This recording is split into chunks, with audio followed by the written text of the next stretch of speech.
10 years after the protests over GM crops broke out in this region, the subject is back on the agenda. Food scientists from a laboratory in Norwich are supporting calls to expand GM crops to avoid a future shortage of food. Food is something we take for granted, but in the future, could we be faced with a famine here in the UK? Well, here at the John Innes Centre in Norwich, scientists have written a report for the Royal Society highlighting the need to combat food shortages. The problem is very serious. Over the next 40 years, we need to increase food production by at least 50%, probably nearer 100%. People don't want to live on rice alone. More and more people want at least some meat in the diet, and agricultural training in universities has been allowed to deteriorate, and there's enormous scope there as well. To do this, the scientists say they need £2 billion over the next 10 years to find solutions. One suggestion is genetically modified crops. Attitudes have changed over the last 10 years towards its use. Back in 1999, 6 acres of GM maize was destroyed by protesters at Walnut Farm in Norfolk. There's a whole range of solutions, and sometimes GM will be needed, sometimes not. But I think in a few cases, GM may be the only solution to some of the problems that we're going to face. And it may be, for example, the only solution to a particular disease threatening the crops. British scientists have been at the forefront in improving the genetic productivity of crops. With the world population nearing 3 billion in the next 40 years, funding for their research will be vital. Dawn Gerber, BBC Look East, Norwich. The police have named a woman whose body was found next to a burnt-out car at Bentley near Ipswich on Sunday. She was 69-year-old Jane Way, who lived in Stutton. The death is being treated as unexplained. The family of a man who was found murdered at his home in Norfolk have put up a £10,000 reward for any information on who killed him. Stephen Murphy was stabbed in Fakenham last month. In case you didn't know, today is Trafalgar Day. Some people believe we should make more of it, and some, in Nelson's home county of Norfolk, think today should be a public holiday.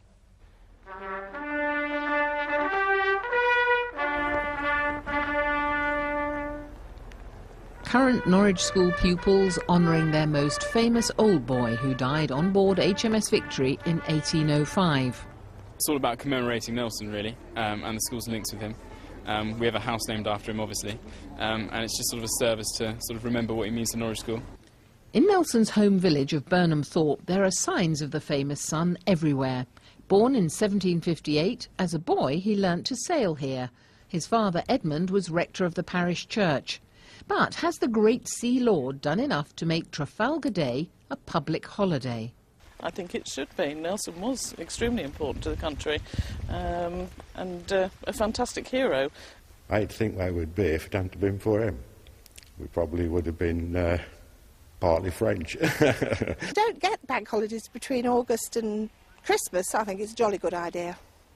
At the moment, in England and Wales, we have just 8 public holidays a year. In Scotland, they have 1 more, that's 9.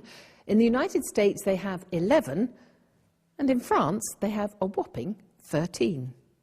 In the local pub, there's still a real thirst for Nelson knowledge.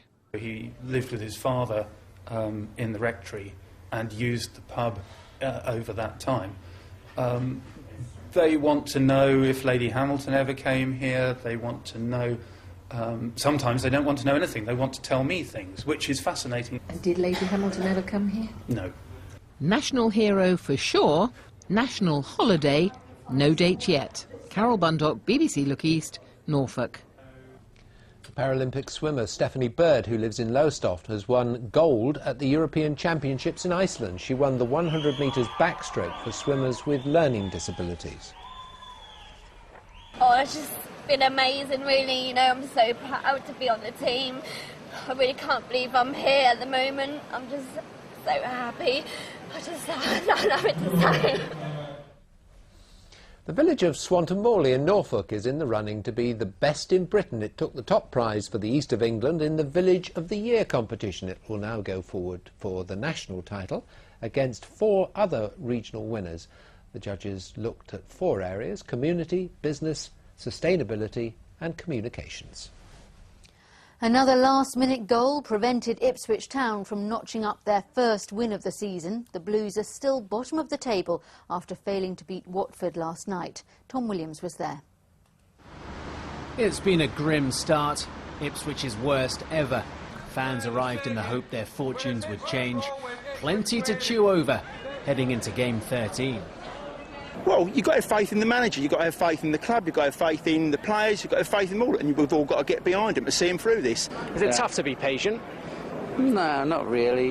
You have to learn that with Ipswich Town. They don't give it to managers. You've got to give him time, haven't you, to sort things out. I think we're 14 points off the playoffs. Who knows, could put a run together. So the fans are staying positive, and that optimism proved well-founded. 4 minutes in, Watford caught cold. Gareth McCauley well placed to nod in. That's more like it. It should have been 2 moments later, seemingly harder to miss than to score. Sadly, John Walters missed. But the opportunities kept coming. Carlos Edwards went close. Grant Ledbetter closer. Then Edwards again. The Watford goal leading a charmed life. Even 16-year-old Connor Wickham couldn't find a way through. By now, the 19,000 in Portman Road were holding their breath. The 94th and final minute of added time. Surely Town could hold on this time. Chance for Graham to cross into the middle, might be dangerous. Ellington's in there! Oh, an equaliser for Watford! Oh, my word! Another goal Ipswich Town have conceded right at the end of a match. The players could hardly believe it. Town fans left motionless. Good performance, but we just can't hold on to it. I couldn't fault the team. I thought they all played very well.